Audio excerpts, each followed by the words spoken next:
जिज्ञासु मित्रों, बहुत बहुत अभिनंदन है। स्वागत है आप सभी का दिव्य सृजन में।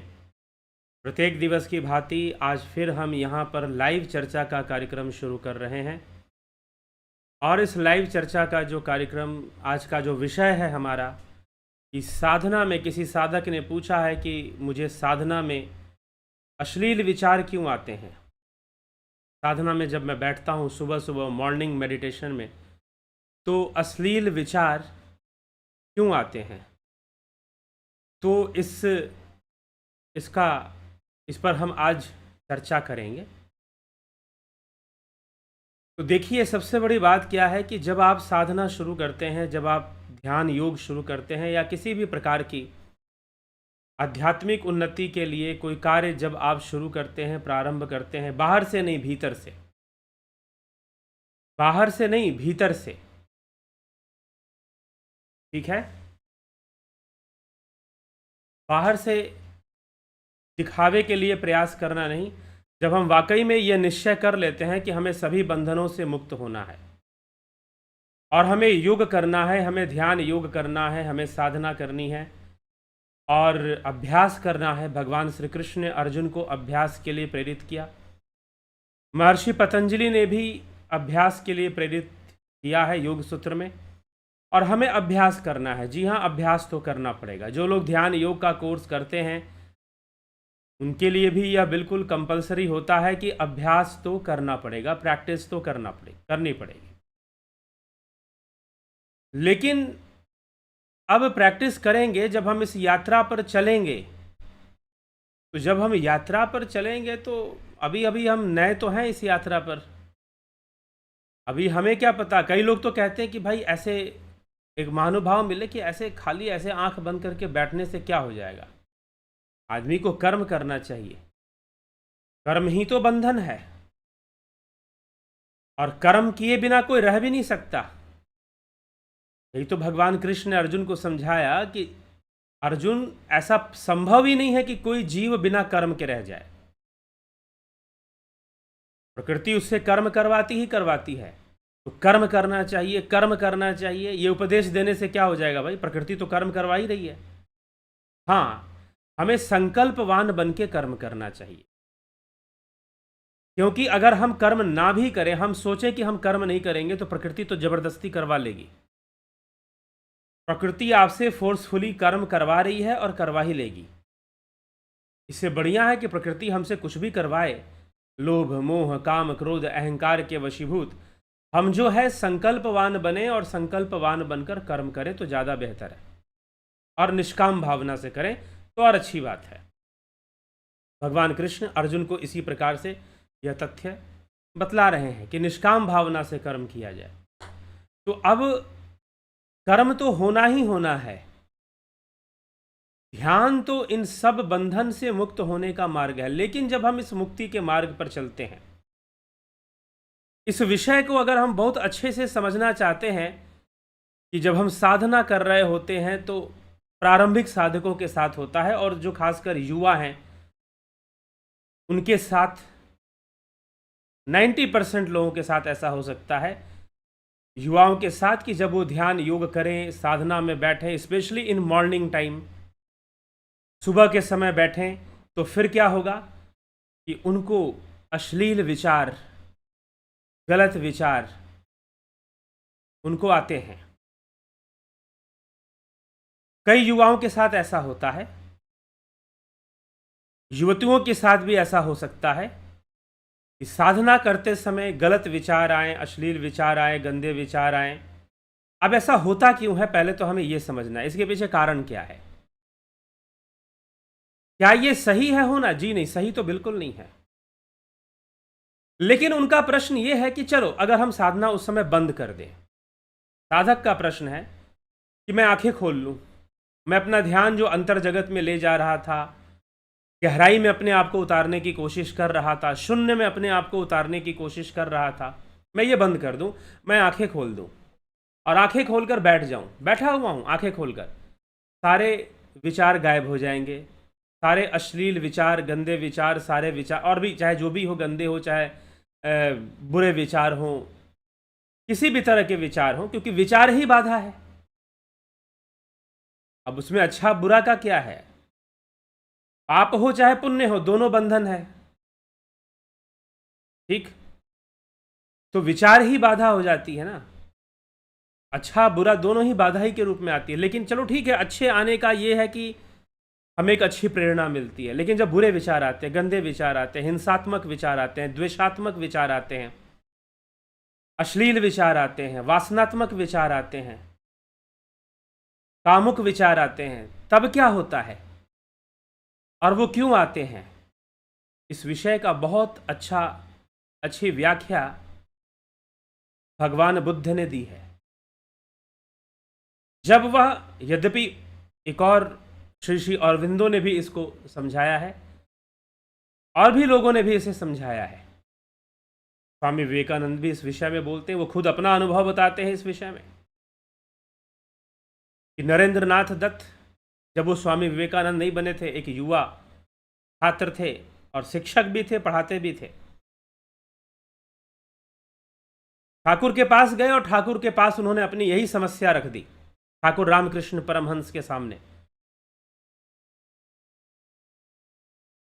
और जब इस समस्या को रखा ठाकुर रामकृष्ण परमहंस के सामने कि मुझे ऐसे ऐसे विचार आते हैं, ऐसी ऐसी परिस्थितियां मेरे मन में बनती हैं, तो ठाकुर रामकृष्ण परमहंस ने मुस्कुराते हुए उनको उत्तर दिया। और उत्तर देकर उन्हें ये नहीं कहा, उंगली नहीं दिखाया, ये घटना मैंने खुद पढ़ी है उनके साहित्य में।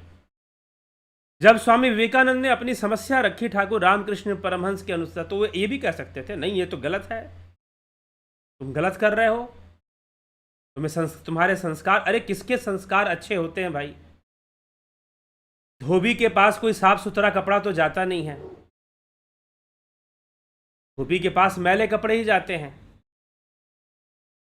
तो इसकी चिंता नहीं करनी चाहिए कि किसके संस्कार अच्छे, किसके संस्कार बुरे। और जो गुरु ऐसा कर दे, अगर वो योग गुरु है और अगर वो शिष्य को डिमोरलाइज कर दे कि तेरे संस्कार गंदे हैं, तेरे विचार गलत है, तू तो कभी सफल नहीं होगा योग मार्ग पर, तो समझिए कि वो आदमी पहले गुरु है ही नहीं। गुरु पूर्णिमा आने वाली है, उस पर हम चर्चा करेंगे। तो वो गुरु है ही नहीं। जो धोबी ये कहे कि भाई तुम तो मैला कपड़ा लेकर आए हो, तुम तो मैला कपड़ा लेकर आए हो, साफ कपड़ा लेकर आओ, तो भाई धोबी किस काम का? तो अगर गुरु ये कह दे कि भाई तेरे संस्कार गलत हैं, तू गलत सोच वाला व्यक्ति है, तो वो ठीक नहीं है। हाँ, लेकिन समाज में ऐसा होता है, ऐसे गुरु, ऐसे टाइप के गुरु लोग होते हैं जो प्रदर्शन में बहुत विश्वास करते हैं, वो गुरु दिखने में बड़ा विश्वास करते हैं। तो वो ऐसा जरूर करेंगे। वहां पर आइडियलिज्म आ जाता है, और जहां आइडियलिज्म आ जाता है वहां प्रैक्टिकलिटी खत्म हो जाती है, प्रयोगात्मकता, व्यवहारिकता खत्म होने लग जाती है। क्योंकि आप किसी आइडियल को मानकर चलना शुरू कर देते हो कि भाई ऐसा ही करना है, ऐसा ही बनना है। लेकिन आपके जीवन की परिस्थितियां कुछ अलग हो सकती हैं। बहुत लंबे समय तक मैं भी कुछ इसी ढंग से चलता था, लेकिन मैंने देखा कि अगर योग मार्ग पर सफल होना है, व्यवहारिक चीज़ों को समझना पड़ेगा, प्रैक्टिकल बातों को समझना पड़ेगा, तभी हम उनका सामना कर सकते हैं। नहीं तो जबरदस्ती का संघर्ष और लड़ाई होती रहती है। ठाकुर ने बड़ा सुंदर उत्तर दिया। ठाकुर रामकृष्ण परमहंस मुस्कुराते हुए बोले, ये तो प्राकृतिक है, ये तुम्हें नहीं होता, ये सबको होता है, लेकिन अभ्यास बनाए रखना है, एक दिन खत्म हो जाएगा। ट्रेन में बैठ जाओ, चलते रहो, स्टेशन पे स्टेशन आते जाएंगी, अवस्थाएं आती जाएंगी, अवस्थाएं आती जाएंगी, तुम आगे बढ़ जाओगे, ये चीजें पीछे छूट जाएंगी। अभ्यास करते रहो, अभ्यासवान बने रहो, प्रैक्टिस करते रहो। इसी प्रकार से श्री श्यामाचरण लाड़ी महाशय का एक शिष्य था। उसकी बड़ी इच्छा हुई कि वो ध्यान योग सीखे, साधना सीखे, और वो गया अपने गुरु के पास, श्री श्यामाचरण लाड़ी महाशय जी के पास, वाराणसी में, काशी में, आज भी उनका स्थान है। हालांकि वो तो कोई आश्रम या मंदिर में नहीं रहते थे, जैसे रामकृष्ण परमहंस तो मंदिर में रहते थे, गृहस्थ तो रामकृष्ण परमहंस भी थे, गृहस्थ श्यामाचरण लाड़ी महाशय भी थे। और उनका एक शिष्य जो है वो जाता है कि मुझे ध्यान योग सीखना है, मुझे ज्ञान की प्राप्ति करनी है। ये पुराण पुरुष के अंतर्गत उनकी जो उनके ट्रस्ट से जो पुस्तक छपती है, पब्लिश होती है, तो उन्होंने कई डायरियों में बहुत सारी बातें लिखी थी, तो उनकी जीवनी को लिखा गया पुराण पुरुष नामक एक ग्रंथ में। तो शिष्य जाता है कि मुझे ध्यान योग सीखना, मुझे आप दीक्षित कीजिए, मुझे ज्ञान दीजिए और मुझे योग के मार्ग पर लगाइए, मुझे साधना सिखाइए। वो जाकर गुरु से रिक्वेस्ट करता है, प्रार्थना करता है कि आप मुझे मेरा मार्गदर्शन करिए। ठीक है, गुरुदेव तैयार हो जाते हैं, श्री श्यामाचरण लाहिड़ी महाशय तैयार हो जाते हैं कि ठीक है, मैं तुम्हें योग सिखाऊंगा। लेकिन वो कहता है कि गुरुदेव एक समस्या है, एक समस्या है। क्या समस्या है? उसने कहा कि मेरी जो है पान की दुकान है, मैं पान बेचता हूँ, तंबाकू भी बेचता हूँ, नशीली पदार्थों को मैं बेचता हूँ और सेवन भी करता हूँ, मुझे लत भी है इसकी, और मैं चाहता हूँ कि ये छूट जाए और मेरा ये धंधा भी छूट जाए। अगर धंधा मैंने छोड़ दिया तो फिर मेरा परिवार भी है, मेरा जीविकोपार्जन कैसे चलेगा, परिवार कैसे चलेगा? क्योंकि अभी अचानक से तो मैं धंधा नहीं छोड़ सकता, क्योंकि दूसरे धंधे का ज्ञान लेना पड़ेगा, दूसरे व्यवसाय का मुझे ज्ञान नहीं है, मेरा अभ्यास नहीं है, मैं तो शुरू से यही काम करता आया हूँ और साथ में मुझे लत भी है तंबाकू खाने की, नशा करने की। अब मैं क्या करूँ? क्या मेरे लिए सही होगा जो आप ज्ञान देंगे, लेना सही होगा? श्री श्यामाचरण लाहिड़ी महाशय ने कहा कि देखो, तुम्हें कितनी भी बड़ी लत हो, बस मेरी आज्ञा का अनुसरण करना। मैं तुम्हें यह नहीं कह रहा कि तुम छोड़ दो या तुम अपना धंधा बंद कर दो। हाँ, बुरी लत है तो इसको छोड़ ही देना चाहिए, इसका त्याग ही कर देना चाहिए। लेकिन फिर भी मैं तुमसे कोई जबरदस्ती मैं तुमसे नहीं कहूंगा कि तुम छोड़ दो, बस मैं जितना कहूंगा उतना करना। मैं जितना योग सिखाऊंगा वो योग सीखना और उसका अभ्यास नियमित रूप से होना चाहिए। बाकी जो छूटना है वो अपने आप छूटने लगेगा, अपने आप रास्ते निकलेंगे, अपने आप परिस्थितियां बदलेंगी। गुरु शिष्य का संबंध भी बड़ा रहस्यमयी होता है और यह गुरु भी बड़ा रहस्यमयी व्यक्ति हुआ करता है। इसका व्यवहार बड़ा, ये शिक्षक और गुरु में बहुत बड़ा डिफरेंस होता है। तो इसीलिए श्री श्यामाचरण लाहिड़ी महाशय ने कहा कि बस उसको फॉलो करना। वो मान गया, तैयार हो गया। ठीक है गुरुदेव, आप जैसी आज्ञा करेंगे, जैसी साधना मुझे सिखाएंगे, मैं उसका अभ्यास करूंगा, आप सिखाइए। ज्ञान दिया श्री श्यामाचरण लाहिड़ी महाशय ने, उससे कहा कि बस इसका अभ्यास करते जाओ और जुड़े रहो, अपनी चेतना से जुड़े रहो, गुरु की चेतना से जुड़े रहो। जब ये बात समझा दी, अब अपने साधना में लग गया, अपने ध्यान में लग गया, अपने योग में वो लग गया, अभ्यास करने में लग गया। समय बीता, उसकी लत भी छूट गई, उसका धंधा भी छूट गया, उससे बेहतर धंधा उसको मिल भी गया। और धंधा ना भी छूटता तो कम से कम उसकी लत तो छूटती, और वो छूट गई। तो कहने का तात्पर्य यह है कि अगर आपके साथ ऐसा होता है कि सुबह में ध्यान करते समय किसी साधक ने बड़ी तीव्र इच्छा से मुझसे पूछा कि इस समस्या का समाधान बताइए, कि जैसे ही मैं आंखें बंद करता हूं कुछ देर बाद मेरे विचार आने शुरू होते हैं और फिर धीरे धीरे उन्हीं विचारों से कनेक्शन जुड़कर अश्लील विचार आने शुरू हो जाते हैं, और फिर जैसे ही मैं आंखें खोल देता हूं, अगर मैं आंखें खोल दूं वो सारे के सारे विचार रुक जाते हैं। लेकिन आंखें जब खोलता हूं तो मेरा जो ध्यान लग रहा था, जो मैं अंतर्मुखी हो रहा था, इस जगत से अंतर जगत में जब मैं प्रवेश कर रहा था, वो प्रक्रिया कहीं ना कहीं रुक जाती है, वो प्रक्रिया कहीं ना कहीं स्टॉप हो जाती है। तो उसका हानि भी होता है। मुझे आंखें खोलने से मेरा ध्यान बिखर गया, बहिर्मुखी हो गया। एक तो मैं अंतर्मुखी हो रहा था, और लेकिन आंखें बंद करता हूं तो वैसे विचार आने शुरू हो जाते हैं, वैसी समस्या आनी शुरू हो जाती है। अब इसका क्या उपाय हो सकता है? इसका कोई निश्चित उपाय नहीं है बंधु। एक ही उपाय है कि आप संघर्ष करो। बुद्ध जब ज्ञान को प्राप्त हो रहे थे, बुद्धत्व को प्राप्त हो रहे थे, तुरिया को प्राप्त हो रहे थे, समाधि को प्राप्त हो रहे थे, उस समय उनके ऊपर मारा का आक्रमण हुआ। मारा ने कई रूप में आक्रमण किया, और यह मारा का आक्रमण हर योगी पर होता है, हर साधक पे होता है। कोई ऐसा नहीं जिस पर मारा का आक्रमण न हो। इसीलिए मारा के आक्रमण से बचना है तो अपनी एकाग्रता क्या है? एकाग्रता ही ब्रह्मास्त्र है, ध्यान ही ब्रह्मास्त्र है। जैसे जैसे चेतना का विकास होगा वैसे वैसे आपकी एकाग्रता विकसित होती जाती है और आप एकाग्र भूमि को प्राप्त होते हैं। महर्षि व्यास ने योग सूत्र के भाष्य में पंचभूमि की चर्चा की है। मूढ़ भूमि, क्षिप्त भूमि, विक्षिप्त भूमि, एकाग्र भूमि और निरुद्ध भूमि, ये 5 भूमियां बताई हैं महर्षि व्यास ने योग सूत्र के महाभाष्य में। तो जब आप एकाग्र भूमि को प्राप्त कर जाते हो, ये जो 3 भूमियां हैं, मूढ़ भूमि, क्षिप्त भूमि और विक्षिप्त भूमि। मूढ़ भूमि में तमोगुण हावी होता है,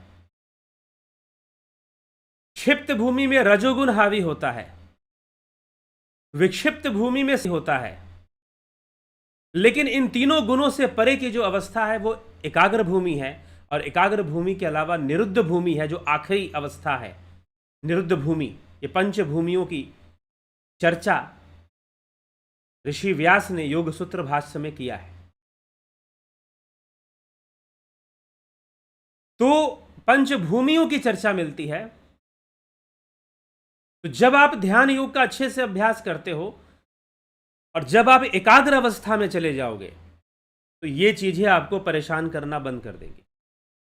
ये किस अवस्था में होगी? मूढ़ा अवस्था में। अभी चित्त मूढ़ा, भले ही आप समझ गए हैं कि मुझे ध्यान योग करना है, लेकिन आपका जो चित्त है वो मूढ़ अवस्था में है। और दूसरा, ये आना स्वाभाविक है क्योंकि एक बायोलॉजिकल प्रेशर भी होता है। लेकिन फिर भी योगी का उद्देश्य तो प्रकृति से ऊपर उठना है। तो प्रकृति का चाहे जो भी बायोलॉजिकल हो, चाहे जो भी हो, हमारा तो अपनी उद्देश्य है चेतना को विकसित कर लेना। तो चेतना को विकसित करने के पीछे तो हमें कार्य करना ही पड़ेगा। तो जब हमारी चेतना विकसित हो जाएगी और वह मूढ़ भूमि से एकाग्र भूमि में आ जाएगी, इवोल्यूशन ऑफ कॉन्शियसनेस, इसी को समझाया है महर्षि व्यास ने। इसी की विशद व्याख्या श्री श्री अरविंदो ने की है। और ये प्रैक्टिकल चीज है, ये अनुभव का विषय है। ये खुद मैंने अपने जीवन में इस चीज को अनुभव किया है कि कॉन्शियसनेस लेवल इवॉल्व करती है, और जब इवॉल्व कर जाती है दुनिया को देखने का नजरिया बदल जाता है। आप चीजों को फिर अलग ढंग से परसीव करते हैं। तो सिर्फ बड़ी बड़ी बातों में अपने आप को संतुष्ट मत कीजिए। मुझे कई लोग ऐसे मिल जाते हैं, कई लोग ऐसे कॉल भी कर देते हैं, वनली बातों तक सीमित रहते हैं कि शास्त्रों में ये, उसमें ये नहीं। अपने आप को, अगर आपने ध्यान योग कोर्स कर लिया है, अपने आप को इवॉल्व कीजिए, समय दीजिए, विकसित कीजिए। एक नई लाइफ, आपका एक नया जन्म हो जाएगा। अगर आप इवॉल्व कर गए, अपने इमोशनल प्लेन से उठ गए आप, अगर आपकी चेतना उठ गई और स्पिरिचुअल प्लेन पर आ गई, अगर आप इवॉल्व कर गए, तो फिर निश्चय ही आपका जीवन बहुत ही बेहतर हो जाएगा, जीवन बहुत ही अच्छा हो जाएगा। एकाग्र भूमि में चले जाइए, फिर इस तरह की चीजें अगर आएंगी भी तो उनका कंट्रोल आपके पास होगा।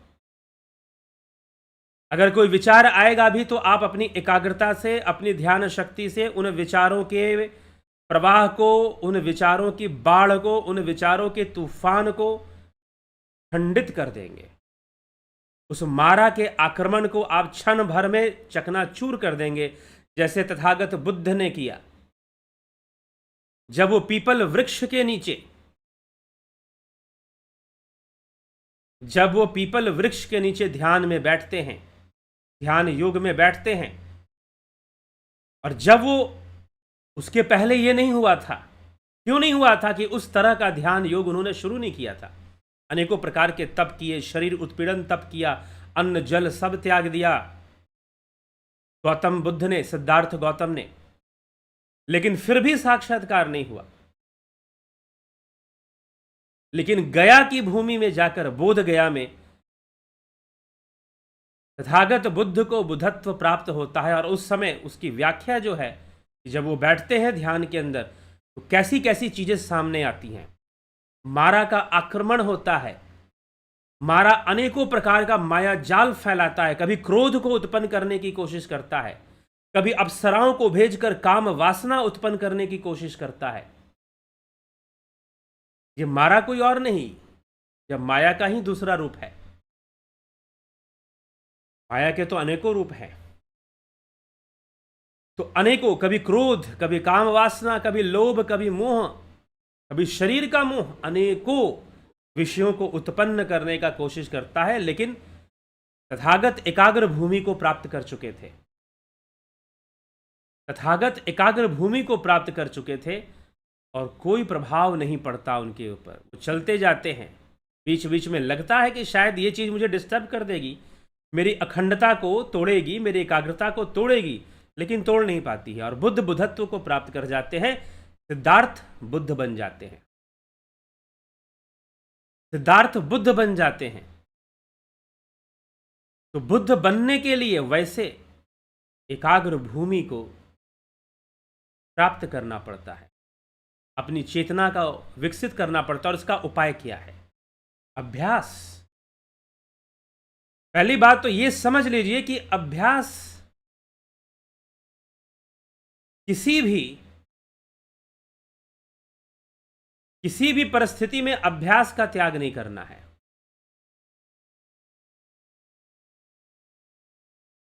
किसी भी परिस्थिति में अभ्यास का त्याग नहीं करना है, प्रैक्टिस का त्याग नहीं करना है, अभ्यास करना है, बैठना है ध्यान में। और यदि ऐसे विचार आए तो विचारों को खंडित करने के लिए पुनः प्रणव साधना में अपने आप को लीन करना है, प्रणव के वेग को बढ़ा देना है, अजपा गायत्री के वेग को बढ़ा देना है। और जैसे ही बढ़ाओगे, सारे विचारों का तूफान खत्म हो जाएगा, डिस्ट्रॉय हो जाएगा। आंखें भी खोलने की जरूरत नहीं है। सुबह हम लोग ध्यान योग का अभ्यास करते हैं, उसमें अगर बैठे साथ में तो बहुत सारी समस्याओं का समाधान हो जाएगा। तो बता दिया जाता है कि विचारों के तूफान, अब विचार कैसे भी हो, अश्लील भी हो सकते हैं, गुस्से वाले भी हो सकते हैं, इमोशनल भी हो सकते हैं, बहुत तरह के थॉट्स आपके हो सकते हैं, भावुक विचार भी आ सकते हैं। लेकिन उन विचारों को अपने ऊपर हावी होने नहीं देना है, और अपनी एकाग्रता को बनाए रखना है, अपनी अखंडता को बनाए रखना है। ये मात्र अभ्यास और टेक्निक से पॉसिबल है। ट्रिक, टेक्निक मतलब युक्ति, युक्ति को अपनाना है। ठीक है? गुरु का कार्य है युक्ति को प्रदान करना, युक्ति को अपनाना है, टेक्निक को अपनाना है, और अभ्यास करना है, प्रैक्टिस करना है। धीरे धीरे वह विकसित होता है, धीरे धीरे वह डेवलप होता है, विकसित होता है। जब तक हम अभ्यास नहीं करेंगे और समझेंगे नहीं कि भाई इस चीज़ को कैसे हटाना है, तब तक ये चीज़ें आएंगी, क्योंकि हम मूढ़ अवस्था में हैं। लेकिन जब हम एकाग्र भूमि को प्राप्त हो जाएंगे, तो इन सभी चीज़ों को हटा पाना, रोक पाना बहुत सरल हो जाता है, बहुत आसान हो जाता है। और ध्यान में फिर ध्यान ही होता है। ठीक है, बाकी कर्म में आपके कई कर्तव्य हो सकते हैं, आप कैसे जीवन में हैं, उस जीवन के अनुसार बहुत सारी परिस्थितियां आपके जीवन में हो सकती हैं। आप अपने कर्म कर्तव्य करेंगे, लेकिन जब ध्यान करेंगे तो सिर्फ ध्यान ही होना चाहिए। जब ध्यान करेंगे तो सिर्फ ध्यान ही होना चाहिए, दूसरा कुछ नहीं होना चाहिए। ठीक है? तो यह महत्वपूर्ण विषय हमें समझना है, इस बात को हमें अच्छे से समझ लेना है, क्योंकि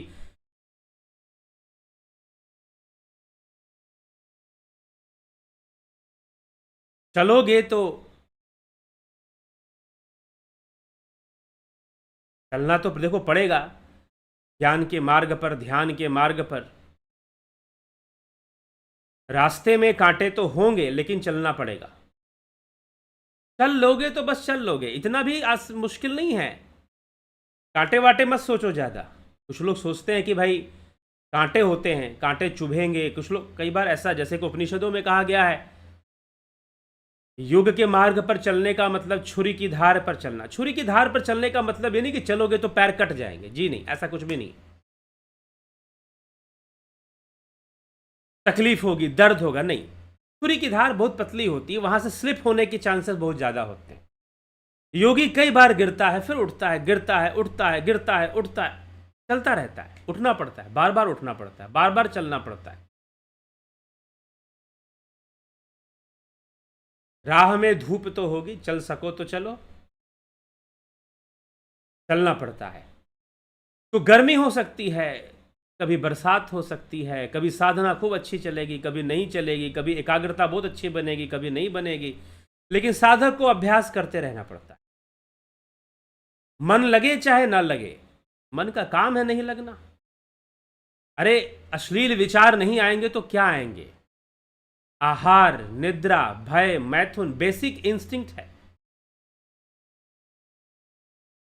प्रकृति के मूल संस्कार हैं ये, मूल वृत्तियां हैं ये। किसी भी योनि में हो जीव, चाहे मनुष्य योनि में हो, चाहे पशु योनि में हो, किसी भी योनि में हो जीव, किसी भी योनि में हो, आहार, निद्रा, भय और मैथुन, ये चार चीजें उसके साथ हमेशा रहती। जीव चाहे किसी भी योनि में हो, आहार, निद्रा, भय, मैथुन, ये चार चीज तो उसके साथ हमेशा रहती ही रहती हैं। तो फिर क्यों नहीं अश्लील विचार आएंगे? क्यों नहीं गंदे विचार आएंगे? क्या आएगा? अंदर में जो पड़ा है वही तो निकल कर आएगा। हमारे सब कॉन्शियस माइंड में, अवचेतन में जो पड़ा है, जन्मों जन्म के संस्कार पड़े हैं, जन्मों जन्म के कर्म पड़े हैं। मधुमक्खी के छत्ते की तरह जब आप ध्यान करते हो तो क्या करते हो? आप उस मधुमक्खी के छत्ते को छेड़ देते हो। एक साधक ने बहुत अच्छे से इस विषय पर चर्चा की और उसने कहा कि सर जब मैं ध्यान नहीं करता हूं तो ऐसा कुछ भी नहीं होता, कोई अश्लील विचार मुझे परेशान नहीं करता। आंखें खोलकर बैठा हूं, कोई वासना हावी नहीं हो रही है, कोई अश्लील विचार मुझे परेशान नहीं कर रहा। लेकिन जैसे ही आंखें बंद की, ध्यान में बैठने लगा, साधना शुरू कर दी, अभ्यास शुरू कर दिया, अश्लील विचारों का तूफान मेरे ऊपर हावी हो जाता है। और दूसरे भी कई विचार अश्लील होते हैं, कई क्रोध उत्पन्न करने वाले होते हैं, कई मोह उत्पन्न करने वाले होते हैं। कई बार तो मैं ध्यान में बैठकर सारे दिन की प्लानिंग कर रहा होता हूं कि आज क्या क्या करना है।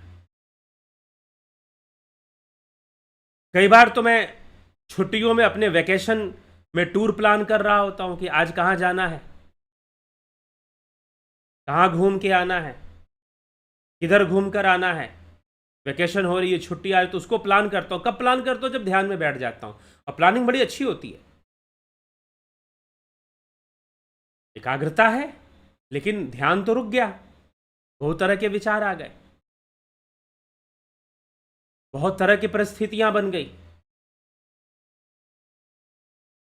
तो ये सारी दिक्कतें एक साधक के साथ आती हैं और स्वाभाविक हैं, प्राकृतिक हैं, होता है ये सब। क्योंकि हमारे सब कॉन्शियस माइंड में,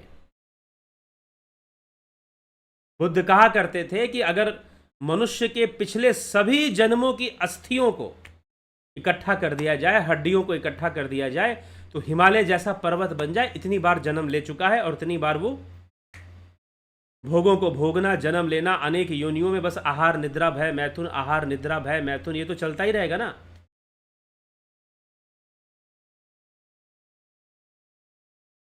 तो ये चलता रहता है।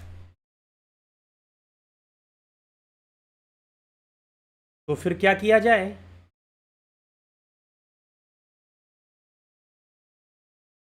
कैसे बचा जाए? जी हाँ, अगर ध्यान योग का कोर्स आपने नहीं किया तो ध्यान योग का कोर्स कीजिए। 20 जुलाई से शुरू होगा, उसकी इंफॉर्मेशन मिल जाएगी आपको। तो हम चर्चा इसी विषय पर कर रहे हैं और यही विषय समझने की अभ्यास। अर्जुन भी तो प्रश्न रखता है भगवान कृष्ण के सामने, चंचलम ही मनः कृष्ण प्रमाथि बलवद दृढ़म तस्याहम निग्रह मन्ने वायुरीव सुदुष्करम।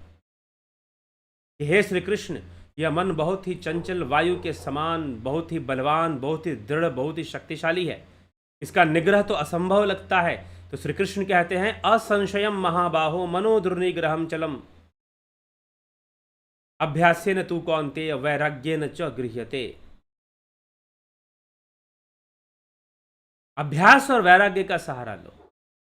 मैं आपसे कह रहा हूं अभ्यास और युक्ति का सहारा लो, टेक्निक का सहारा लो। और टेक्निक कहां से पता चलेगा? जो खुद जानता है, जिसने खुद अभ्यास किया है, वो टेक्निक भी बताएगा, अभ्यास करने का तरीका भी बताएगा और इन विचारों को रोकना आसान हो जाएगा। लेकिन जब तक आपकी कॉन्शियसनेस इवॉल्व नहीं करेगी, अगर हमें शरीर में ना कोई घाव हो जाए, कहीं चोट लग जाए या कोई बीमारी हो जाए, तो डॉक्टर हमें मेडिसिन देता है। आपको कोई घाव हो गया, चोट लग गई, आप डॉक्टर के पास जाओगे, वो मेडिसिन दे देगा, एंटीबायोटिक दे देगा, इंजेक्शन भी दे देगा, दवाइयाँ बोलेगा, घाव को धोने के लिए बोलेगा कि धोया करो, इसे वॉशिंग नियम में रहा करो। जैसे जैसे घाव ठीक होता जाएगा, ठीक होता जाएगा, ठीक होता जाएगा, जब पूरी तरह से भर जाएगा और फिर डॉक्टर आपको बुलाएगा कि भाई इतने दिन बाद आना, इतने दिन बाद आना, बुलाता है ना डॉक्टर। और जब घाव भर जाएगा पूरी तरह से और डॉक्टर के पास जाओगे, डॉक्टर बोलेगा नो मेडिसिन, अब तुमको मेडिसिन की आवश्यकता नहीं है, अब नॉर्मल लाइफ रहो, जियो, जैसे हो वैसे रहो, कोई फर्क नहीं पड़ता। यही हमारे शास्त्र कहते हैं, यही आदि गुरु शंकराचार्य कहते हैं, योगरतो व भोगरतो व संगरतो व संग विहीन। क्या फर्क पड़ता है कि जंगल में रहता है कि घर में रहता है, भिखारी बनकर रहता है कि राजा बनकर रहता है, कोई फर्क नहीं पड़ता। योगी तो योगी है जब वो उस अवस्था को प्राप्त कर गया, तब एकाग्र अवस्था को प्राप्त कर गया, एकाग्र भूमि को प्राप्त कर गया, इवॉल्व हो गया। कैसे भी रहे, कितने भी विवाह कर ले, कोई फर्क पड़ने वाला नहीं है उस योगी को, क्योंकि वो ऐसी अवस्था में जा चुका है, ऐसी बातों को समझ चुका है, ऐसी बातों को वो समझ चुका है कि उसे कोई फर्क नहीं पड़ता। अब भोग के विषय, सांसारिक विषय उसे मिल भी जाए तो उसे डिस्टर्ब नहीं करते, ना भी मिले तो भी वो संतुष्ट है, और मिल भी जाए तो भी उसे डिस्टर्ब नहीं करते, ना भी मिले इट्स ओके, नो प्रॉब्लम। सारे योगियों ने, आदि गुरु शंकराचार्य स्वयं परिव्राजक थे, लेकिन फिर भी वो इस रहस्य को लिखते हैं, बतलाते हैं, और गीता में तो श्री कृष्ण बहुत अच्छे से समझाते हैं इसी बात को। इसीलिए इवॉल्व कीजिए अपने आप को, विकसित कीजिए अपने आप को, अपनी एकाग्रता को विकसित कीजिए। मूढ़ भूमि से एकाग्र भूमि में आइए, क्षिप्त भूमि से एकाग्र भूमि में आइए, विक्षिप्त भूमि से एकाग्र भूमि में आइए। और जब आपकी चेतना, आपका चित्त इवॉल्व कर जाएगा, चित्त की पंच भूमियां हैं ये समस्या अपने आप समाप्त हो जाएगी। ठाकुर रामकृष्ण परमहंस ने कहा कि बस करते जाओ, बढ़ते जाओ, एक दिन सब खत्म हो जाएगा, एक दिन इस तरह के विचार आने अपने आप बंद हो जाएंगे।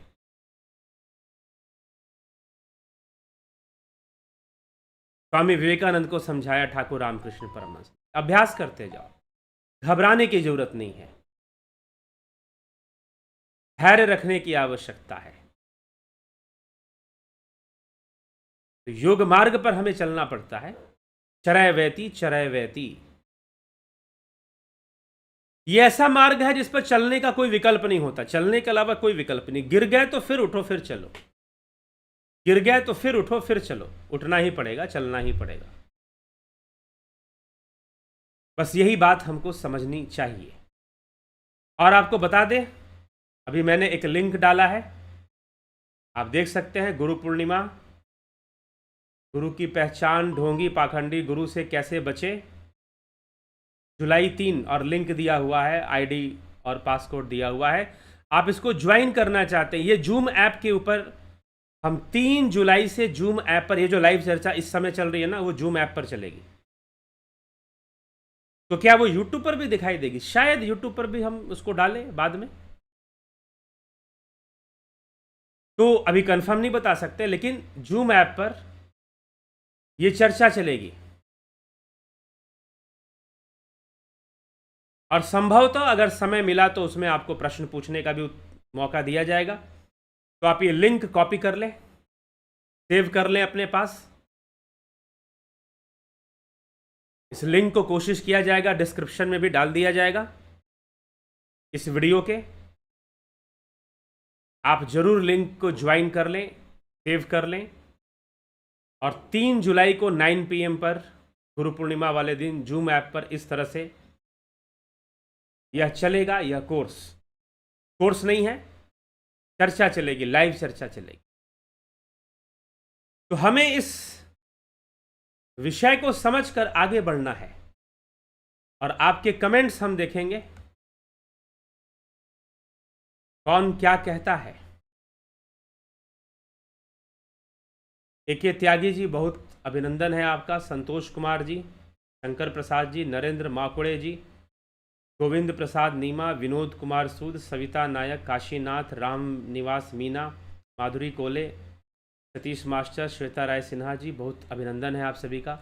विनोद कुमार शर्मा जी, रूपलाल विश्वकर्मा, शिखर शेखर, राम विलास जी, आशा रानी, धन्यवाद भारत, विष्णुचंद्र मौर्य, राम गोपाल जांगीड़, घनश्याम सरोदे, देवदत्त यादव, कन्हाई कुमार, सुधीर सिंह जमवाल जी, हीरालाल यादव, नूतन भट्ट जी, राजू पाल, खिम सुनार, अमन कक्कर जी, उषा श्रीवास्तव जी, बिमला शाह, चोर वैद्य, दिनेश भाई डाभी, चितरंजन बरुआ, सुनील राजभर, तेंद्र शुक्ला। वह जो सुवर्णमय कोश है, वह जिस उस ही के प्रति उस अधिकारी को वह रूप दिखलाकर उसी ही में वह लीन हो जाती है। सुवर्णमय कोश, हिरण्यगर्भ।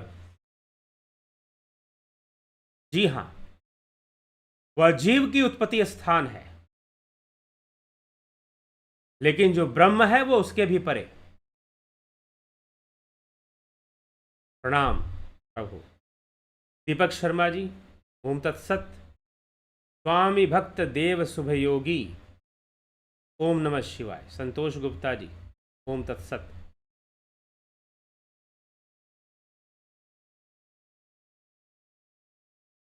गुरु जी प्रणाम। प्रकृति पुरुष के मिलन को कैसे समझा जाए? प्रकृति पुरुष का मिलन तब समझ में आएगा जब प्रकृति पुरुष का विच्छेद होगा, वियोग होगा। दृष्टा दृश्य के संबंध को तोड़ना ही तो योग का लक्ष्य है। और जब तक तोड़ोगे नहीं तब तक ये समझ में नहीं आएगा कि मिलन कैसा है। समझ गए? जब तक तोड़ोगे नहीं प्रकृति पुरुष का जो संबंध है, दृष्टा दृश्य का संबंध है, तो जब तक इस संबंध को तोड़ोगे नहीं तब तक इनका मिलन किस प्रकार से हो रखा है वो भी समझना मुश्किल है। योग सूत्र में हमने काफी इस संबंध में व्याख्या की दी है कि ये योग सूत्र का विषय है, सांख्य सूत्र का विषय है, सांख्य दर्शन का विषय है। सांख्य दर्शन से ही योग दर्शन विकसित हुआ।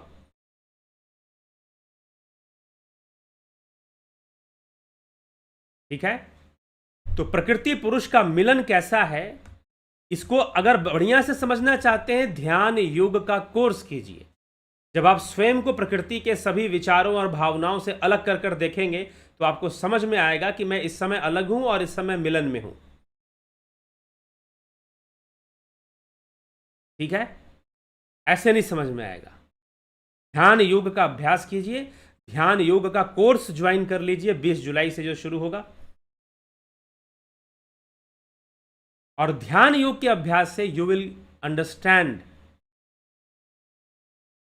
कि प्रकृति पुरुष कैसे अलग अलग है और वो अलग अलग हो सकते हैं। दृष्टा दृश्य का संबंध विच्छेद हो सकता है। संबंध तोड़ना ही योग का लक्ष्य है। योग सूत्र पढ़िए, उसमें यही बताया गया है। योगेश खैरनर या फिर योग सूत्र पर पूरी व्याख्या है चैनल पर, उसको सुनिए। ध्यान किसी दिन बहुत अच्छा होता है, किसी दिन अच्छे से नहीं हो पाता है, लेकिन अभ्यास नियमित करना चाहिए। इससे दृढ़ता बढ़ती रहती है और अनुभव का विकास होता जाता है। बिल्कुल 100% सही बात। सुधीर सिंह जामवाल, गुरुजी कृपा करो, जब भी ध्यान करता हूं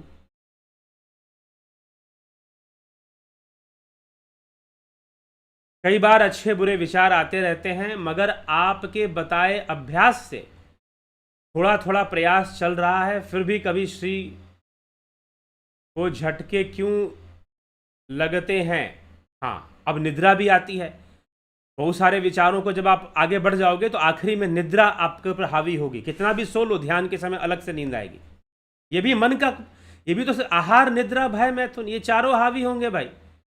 अरे मैं बताऊं, एक भाई साहब ऐसे हैं, उम्र उनकी 50 साल की है, वो कहते हैं कि जब भी मैं ध्यान करता हूं मुझे भूख लग जाती है। ऐसे भूख नहीं लगती है, ध्यान में बैठूंगा मन करता है कुछ खा लूं। पता नहीं कमजोरी होनी शुरू हो जाती है कि क्या हो जाता है, मुझे भूख लग जाती है।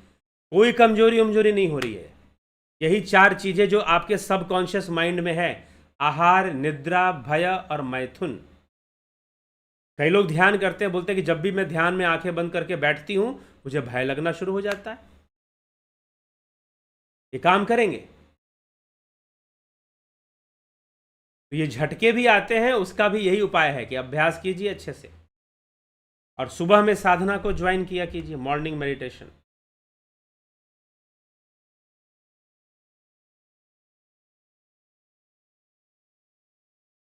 रामविलास जी, सर हम पहले जीवन के प्रति ग्रह समस्या से हमेशा अशांत रहते थे, पर अब ध्यान योग करने से सभी समस्या खत्म हो गया है और ग्रह भी नहीं परेशान करते। बिल्कुल ध्यान करोगे तो केतु शांत, राहु शांत, शनिदेव प्रसन्न, गुरुदेव प्रसन्न, सूर्य प्रसन्न। ध्यान करोगे तो सूर्य भी प्रसन्न, सारे ग्रह प्रसन्न होते हैं ध्यान करने से। विशेषकर सूर्य जो आध्यात्मिक ग्रह है, केतु आध्यात्मिक ग्रह है लेकिन पाप ग्रह भी है साथ में, राहु बहुत परेशान करने वाला। विचारों को अगर रोकने लग गए, ध्यान करने लग गए, तो बहुत सारे ग्रह अपने आप शांत होने लगेंगे और उनका जो फल है उसमें भी कमी आनी शुरू हो जाती है, बुरे फलों में। शर्मानंद पंडित जी, ओम तत्सत। सुरेखा असवार जी, अभिनंदन है आपका, धन्यवाद भारत। आप कम्युनिटी पोस्ट कर दीजिएगा। किसका कम्युनिटी पोस्ट कर दे भाई? जूम लिंक का कर देंगे, जरूर कर देंगे। ठीक। नरेंद्र माकोड़े जी, आज का सत्संग प्रवचन उत्साह बढ़ाने वाला है। ध्यान योग के अभ्यास के प्रति धन्यवाद। जी हाँ, यही तो है। और ये फॉर्मूला हर जगह लागू होता है। मान लो कोई आदमी, कोई बच्चा जो है साइकिल चला रहा है, सीख रहा है। अब साइकिल चलाएगा नया नया तो हर आदमी गिरता है। हो सकता है कि बाइक चलाते समय कोई व्यक्ति कभी गिरा ना हो। कई बार बाइक, मोटरसाइकिल सीखते समय भी लोग गिरते हैं, लेकिन फिर भी ऐसे भी हैं जो कि ज़्यादातर ऐसे लोग हैं जिन्होंने बाइक चलाना सीखा लेकिन गिरे नहीं। क्यों? क्योंकि वो साइकिल पहले से जान रहे होते हैं। लेकिन साइकिल चलाने वाला हर बालक जब वो साइकिल सीखता है, बाईसाइकिल सीखता है, तो गिरता जरूर है, अपने घुटने उठने छुड़वाता जरूर है, छिलवाता जरूर है। साइकिल चलाने में तो ये होता ही है।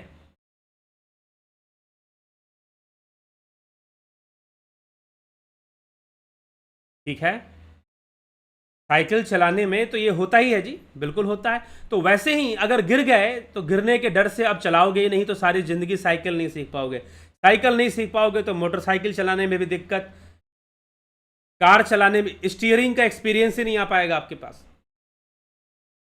कार भी सीखने में दिक्कत। लेकिन जिसने साइकिल चला ली, हैंडल संभालना सीख लिया, उसके लिए बाकी गाड़ियों को सीखने में बहुत समय नहीं लगने वाला।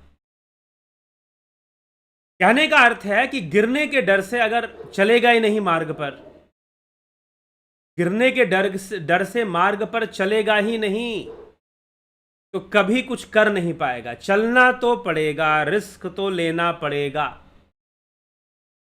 No risk no life. अब आलतू फालतू के रिस्क लेने के लिए मैं नहीं कह रहा हूं। किसी को अगर साइकिल चलानी है, सीखना है, गिरेगा, लेकिन गिरकर उठना पड़ेगा, दोबारा साइकिल पकड़नी पड़ेगी, चलना पड़ेगा। और जब वो चलेगा, अभ्यास करेगा, तो सीख भी जाएगा। वो तो साइकिल है। ये तो जन्म मरण, जन्मों जन्म का सिद्धांत यहां लागू हो रहा है। ध्यान योग में अभ्यास करना पड़ेगा, अभ्यासी बनना पड़ेगा। अर्जुन के लिए यही नियम था भाई। हमारे लिए नियम थोड़ी ना बदल जाएगा, हमारे लिए नियम नहीं बदल जाएगा। तो इसीलिए बस चाहिए क्या? युक्ति चाहिए, टेक्निक चाहिए, और टेक्निक का अभ्यास करना पड़ेगा। टेक्निक जो खुद जानकार है, जिसने खुद उस टेक्निक का अभ्यास कर लिया है, कई वर्षों से अभ्यास कर कर देख चुका है, वो आपको बता देगा कि भाई कैसे अभ्यास करना है।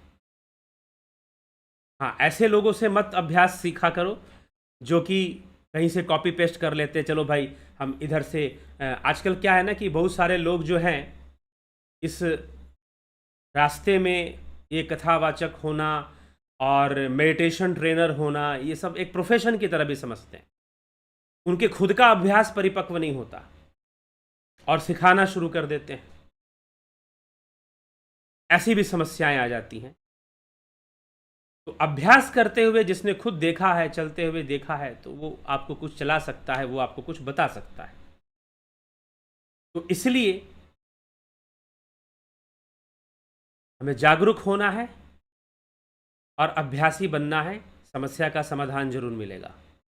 चेतना विकसित होगी, और जब चेतना विकसित होगी तो बहुत आनंद और बहुत खुशी आपको जीवन में मिलती है, बहुत रिलीफ। जैसे अभी रामविलास जी ने कहा कि मैं बहुत रिलीफ महसूस करता हूं। ग्रहों के कारण मैं समस्या में रहता था, लेकिन अब जब से ध्यान योग कर रहा हूं, कई सारी समस्याएं, कई सारी परेशानियां मेरी दूर हो चुकी हैं। जी हां, आप मन से रिलीफ महसूस करना शुरू कर देंगे तो प्रकृति में, बाहर में जो चीजें हैं वो भी बदलना शुरू हो जाएंगी। और गुरु की चेतना से जुड़े रहे, योगी की चेतना से जुड़े रहे, तो उसका भी लाभ मिलना शुरू हो जाता है। तो यह विषय है। बिल्कुल ऐसे परिवर्तन, एक ऐसा नहीं कि रामविलास जी ऐसा कह रहे हैं। कई लोग जिन्होंने ध्यान योग कोर्स किया है, वो अक्सर ऐसी बातें, ऐसी चीजें वो कहते हैं, कई बार यहां भी कमेंट करते हैं। लेकिन अभ्यासी तो बनना पड़ेगा, बिना अभ्यास के तो नहीं होगा। लगना पड़ेगा, चलना पड़ेगा। अर्जुन जैसा धनुर्धारी, उसके पास कोई विकल्प नहीं है। उसके लिए जब वही नियम है, तो हम साधारण मनुष्यों के लिए नियम बदल कैसे जाएगा? मैं हूं, चाहे आप हो, चाहे कोई भी हो, साधारण मनुष्यों के लिए नियम कैसे बदल जाएगा? नहीं बदलेगा। वही नियम रहेगा जो श्री कृष्ण भगवान ने अर्जुन को बताया है। ठीक है, तो अभ्यासी बनिए। सुधीर सिंह जम्वाल, गुरुजी धन्यबद्ध आप, धन्यवाद। आपके बताए मार्ग बहुत ही सरलता से योग की परिवेश सिखा देते हैं। बढ़िया मेथड और टेक्निक्स हैं गुरुजी, बहुत ज्ञानवर्धक सुझाव और सहजता से हम ज्ञान आपके माध्यम से, जी हाँ, प्राप्त कीजिए, लाभ उठाइए। ठीक है, तो यह सब है, और इन सब विषयों को हमें गंभीरता से समझना चाहिए। चलिए आगे बढ़ते हैं और इस कार्यक्रम को अभी विराम करते हैं, विराम देते हैं। कल फिर 9 PM पर मिलेंगे। जरूर कुछ ना कुछ तो मिलेगा ही आपको। और 3 जुलाई को गुरु पूर्णिमा के दिन जूम ऐप पर लाइव चर्चा हम करेंगे। उस दिन से शायद डेली ही लाइव चर्चा उस पर हो। लिंक कम्युनिटी पोस्ट में मिल जाएगा। चलिए, तो अभी विराम देते हैं, आपसे विदा लेते हैं। कल फिर मिलते हैं 9 PM लाइव चर्चा पर। बहुत बहुत आभार आप सभी का।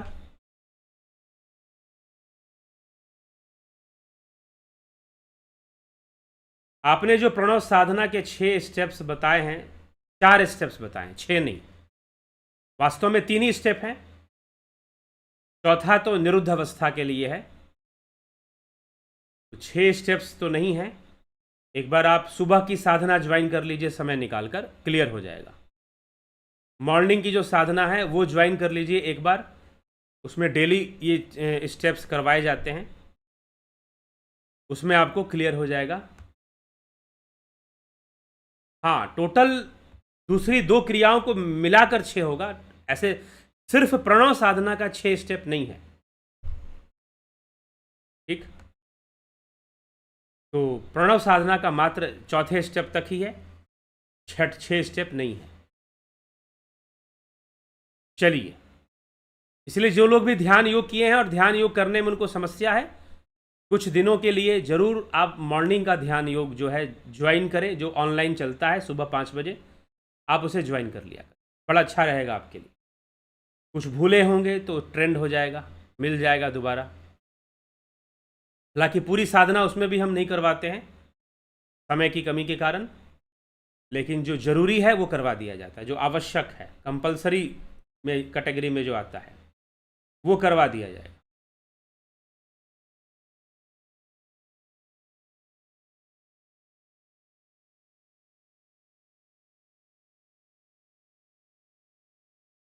ठीक,